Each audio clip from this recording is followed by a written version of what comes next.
Olá pessoal, tudo bem? Aqui quem fala é o professor Walter Fernandes e hoje vamos para a resolução de mais uma lista, agora a lista 9, com o tema Lei de Faraday e Lenz. Essa lista ela contempla o conteúdo estudado na videoaula 9, que é Lei de Faraday e Lei de Lenz, ok? Então, se você ainda não assistiu a videoaula, assista para absorver as informações do conteúdo e na sequência tenta resolver a lista, não conseguiu, vem para a resolução para ver onde você está se equivocando, ok? Então acompanhe comigo a resolução, vamos aqui iniciar com a questão de número 1. Vamos lá.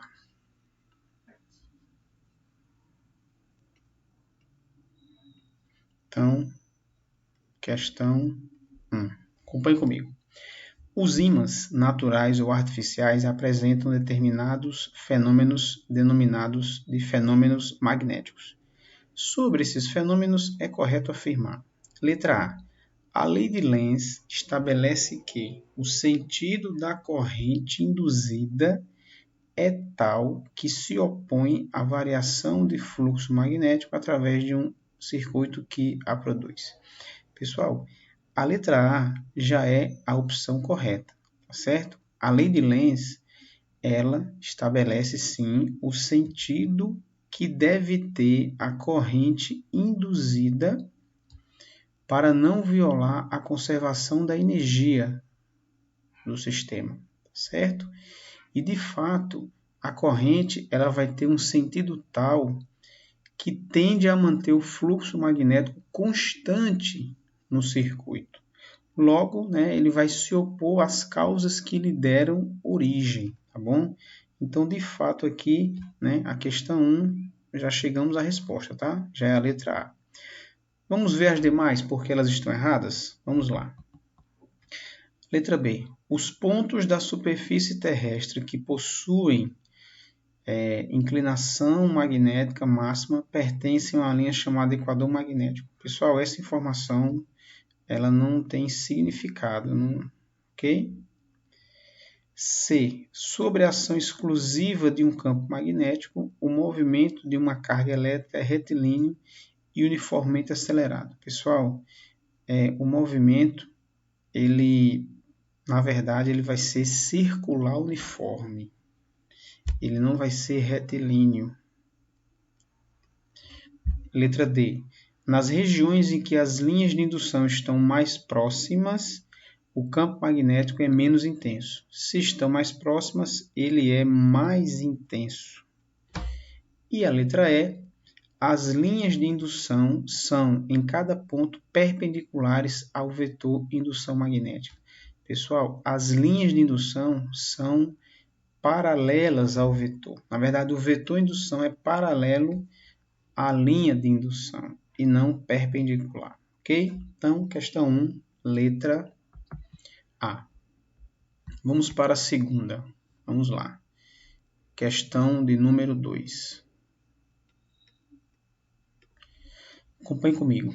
O freio eletromagnético é um dispositivo no qual interações eletromagnéticas provocam uma redução de velocidade no corpo em movimento, sem a necessidade da atuação de forças de atrito. A experiência descrita a seguir ilustra o funcionamento de um freio eletromagnético. Vamos lá. Na figura 1, aí eu trouxe a figura para cá, tá, pessoal? A figura é essa aqui, ó. Na figura 1, tá? Que é essa aqui, um ímã cilíndrico desce em movimento acelerado por dentro de um tubo cilíndrico de acrílico. Pessoal, acrílico é um material que não é condutor, ok? Então, se ele não é condutor, nós não vamos ter nesse material variação do fluxo magnético, tá? Então, por isso, deixa eu ver aqui, desce por dentro de um tubo cilíndrico vertical, sim, na experiência 1, um tubo cilíndrico, né? Ó, tá aqui, ó, de acrílico, sujeito apenas à ação da força peso. Tá aqui, então aqui é o tubo de acrílico, ok? Na figura 2, o mesmo ímã desce em movimento uniforme por dentro de um tubo cilíndrico vertical de cobre. Aí agora é o material condutor, tem elétrons livres, tá? Sujeita à ação da força-peso e da força magnética. Então, a questão já diz que na figura 1 o tubo é de acrílico, então aqui não vai ocorrer variação do fluxo, não vai ter campo magnético induzido, não vai ter corrente induzida, não vai ter força magnética contrária aqui, certo? Na figura 1. Já na figura 2 nós temos que é um tubo de cobre, né? É um material condutor, nós temos aqui elétrons livres. Então, quando o ímã passa por esse material, vai ocorrer variação do fluxo, vai surgir uma DDP induzida, vai ter uma corrente induzida, certo? Então, aqui vai ter um campo induzido que se opõe às causas que deram origem a ele, tá? É isso que a questão está dizendo. Vamos continuar a leitura. Nas duas situações, podem ser desconsiderados o atrito entre o ímã e os tubos e a resistência do ar. Ok, vamos passar aqui adiante. Bem, considerando a polaridade do ímã, veja só, então vamos ter que levar em conta a polaridade do ímã, certo, pessoal? As linhas de indução magnética criada por ele, então aqui de cara, veja só, de cara aqui, ó, as linhas de indução do ímã, lembre-se, né, externamente saem do norte. Deixa eu reduzir aqui a espessura. Então, ó, sai do norte, é assim, ok? E vão entrar no sul, tá bom? Então, considerando as linhas de indução do ímã, ela tem essa configuração. Lembrando, pessoal, também que são linhas fechadas, né? Eu não coloquei aqui, ó, mas elas continuam, tá bom? Então, são linhas fechadas. Então, veja só. Considerando as linhas de indução, como está aqui no texto, ó, linhas de indução criado pelo ímã, então vamos lá, a letra C já está errada, porque olha só, tá vendo? Que ela está dizendo que entra no norte e sai no sul, então a letra C já está errada. A letra B também está errada. Ó, veja só, eu estou analisando apenas as linhas de indução por enquanto. Vamos ver aqui as demais aqui só para ver. A letra A pode ser a resposta. A letra D também está errada. Então, o erro aqui ó, está na configuração da linha de indução. E a letra D tem outro agravante. Ó. A letra D diz que entra no norte e entra no sul. Dois erros. Tá? Então, está entre a A e a E. Certo? Bem. E a outra coisa que ele pede para considerar, pessoal, é o sentido da corrente. Veja só.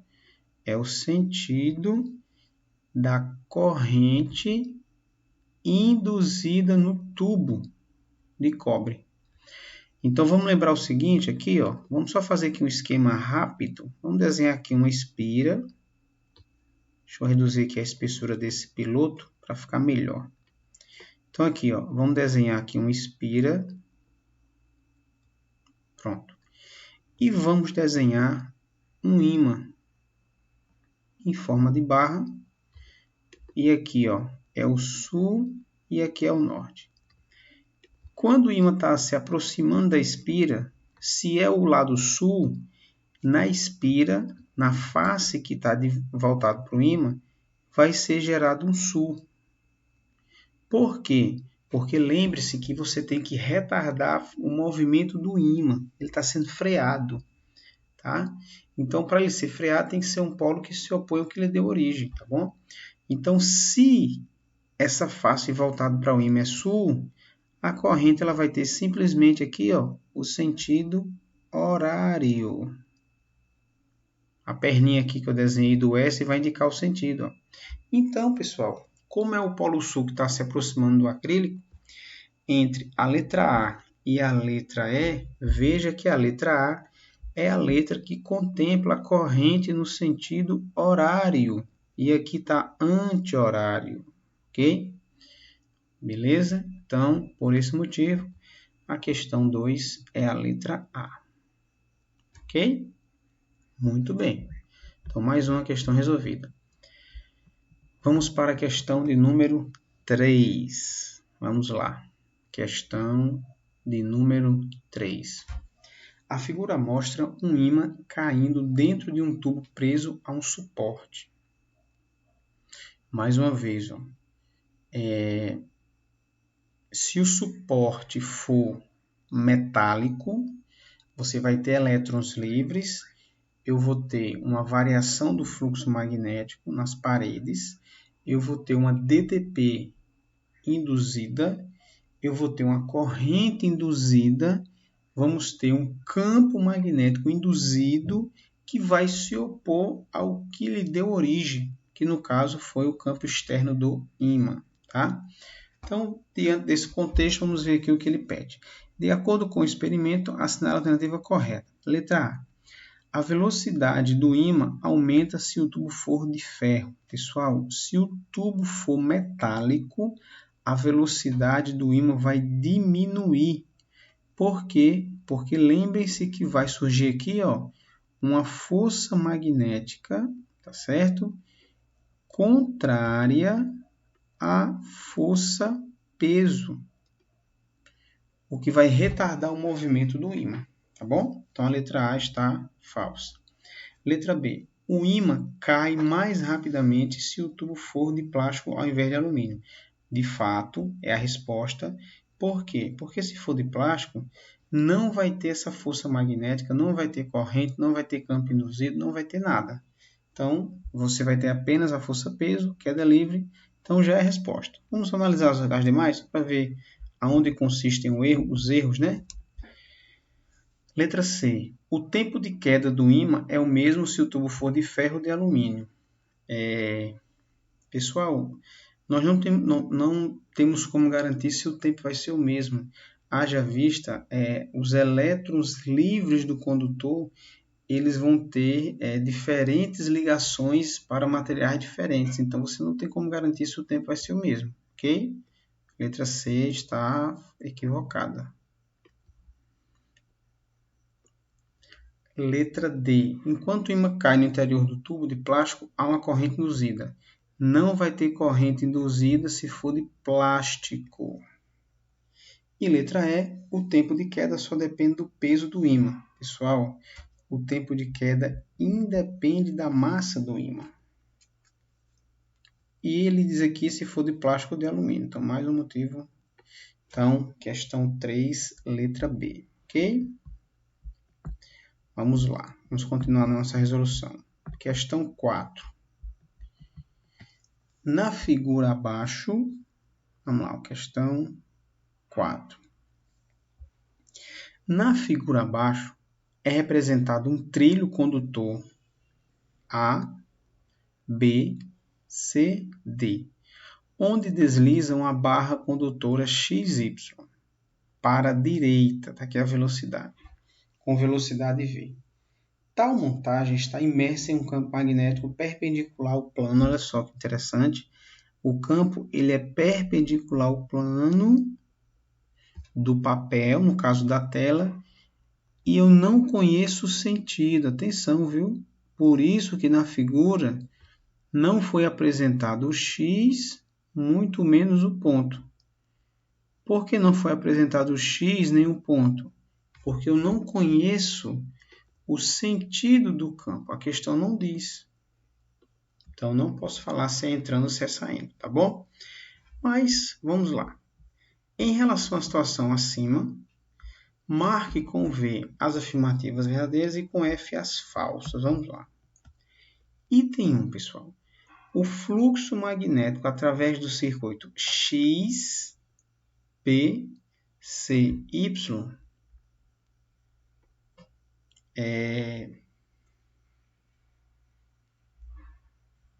nesse circuito aqui, X, B, C, Y, como a placa se movimenta para a direita, então aqui, ó, toda essa região aqui que ele está destacando é a região do campo. Então, se a placa se move para a direita, eu vou aumentar a área de contato. Se eu aumento a área, eu aumento o fluxo, tá? Lembrando que o fluxo magnético é dado pela relação B a cosseno de alfa. Ok? Então, quanto maior a área, maior o fluxo. Então, o item 1 está verdadeiro. Segundo item, o sentido do campo magnético externo está saindo do papel. Pessoal, observe na figura que ele já dá o sentido da corrente induzida. Tá certo? Se você aplicar aqui a regra da mão direita, tá certo? Pela regra da mão direita, o campo induzido, o campo magnético induzido, certo? Eu vou representar o campo aqui dentro. O campo magnético induzido, ele vai estar saindo do papel. O campo magnético induzido, certo? Ele vai estar saindo. Eu vou colocar aqui só um e vou trazer para cá. Isso é o campo magnético induzido, certo? Bem, esse campo induzido, pessoal, é devido à corrente induzida, que ela tem sentido anti-horário. Então, o campo induzido está saindo, certo? Se o campo induzido está saindo, é porque o campo magnético externo tem que estar entrando. Então, o campo magnético, pessoal, externo, ele tem que estar saindo, ou melhor, entrando, por isso que eu coloquei o X. E segundo a alternativa, ele disse que está saindo. Na verdade, o campo ele tem que estar entrando. Então, o item 2 está falso. Item 3. O sentido do campo criado pela corrente induzida está saindo do papel. Pessoal, o sentido do campo induzido está saindo do papel. Exatamente. Ó. E o quarto item, o campo criado pela corrente induzida tende a diminuir o fluxo magnético através da espira. Pessoal, justamente é o que diz a lei de Lenz. Vamos lembrar, quando a barra se move para a direita, num primeiro momento o campo magnético aumenta, o fluxo magnético aumenta. Assim que aumenta, surge a corrente, na verdade. À medida que vai aumentando, a corrente induzida vai gerando o seu campo induzido para se opor ao que lhe deu origem. E com isso, você não ter aí um aumento ou uma redução do fluxo na espira. O fluxo tem que se manter constante. Então, a corrente induzida é tal que tende a manter o fluxo magnético constante. Tá? Então, nesse caso aqui, na questão 4, a sequência correta está representada na letra C. V, F, V, V. Muito bem. Questão de número 5. Os dínamos são geradores de energia elétrica utilizados em bicicletas para acender uma pequena lâmpada. Para isso, é necessário que parte móvel esteja em contato com o pneu da bicicleta e, quando ela entra em movimento, é gerada energia elétrica para acender a lâmpada. Dentro desse gerador encontra-se um ímã e uma bobina. Muito bem. O princípio de funcionamento desse equipamento é explicado pelo fato de que, vamos lá, letra A, corrente elétrica no circuito fechado gera um campo magnético nessa região.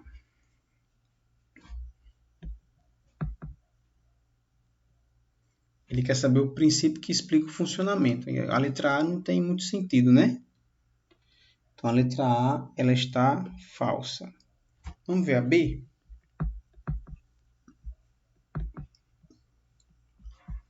Bobina imersa no campo magnético em circuito fechado gera uma corrente elétrica. Bobina imersa no campo em circuito fechado gera uma corrente elétrica. Pessoal, para ter corrente tem que ter variação do fluxo magnético, tá certo? Então, por isso que a letra B está fora. Letra C. Bobina em atrito com o campo magnético no circuito fechado gera corrente elétrica. Tem que ter variação do fluxo para ter corrente, pessoal. Letra D. Corrente elétrica é gerada em circuito fechado por causa da presença de campo magnético. Não é pela presença do campo, pela variação do fluxo magnético. E letra E. Corrente elétrica é gerada em circuito fechado quando há, olha só a palavra mágica que nós vimos lá na videoaula, variação do campo magnético, certo? Variação do campo magnético. Então, é necessário ter essa variação do campo, do fluxo, para ter corrente elétrica, tá? Então, no caso aqui, é a letra E, ok? E chegamos à nossa última questão, questão do número 6. Vamos lá. Aproxima-se um ímã de um anel metálico fixo em um suporte isolante, como mostra a figura. Veja que nós estamos aproximando aqui o norte, certo? Da espira. O movimento do ímã em direção ao anel, vamos lá, letra A, não causa efeitos no anel. Pessoal, causa porque vai ter variação do fluxo. Letra B, produz corrente elétrica alternada. Pessoal, essa palavra alternada quer dizer o seguinte, sentido horário e anti-horário. E só a aproximação do ímã vai gerar uma corrente num único sentido, que no caso aqui, ó, como aqui é norte, vai ser no sentido anti-horário, ok? E não vai ser alternada, só seria alternada se fosse movimento de aproximação e afastamento. Letra C.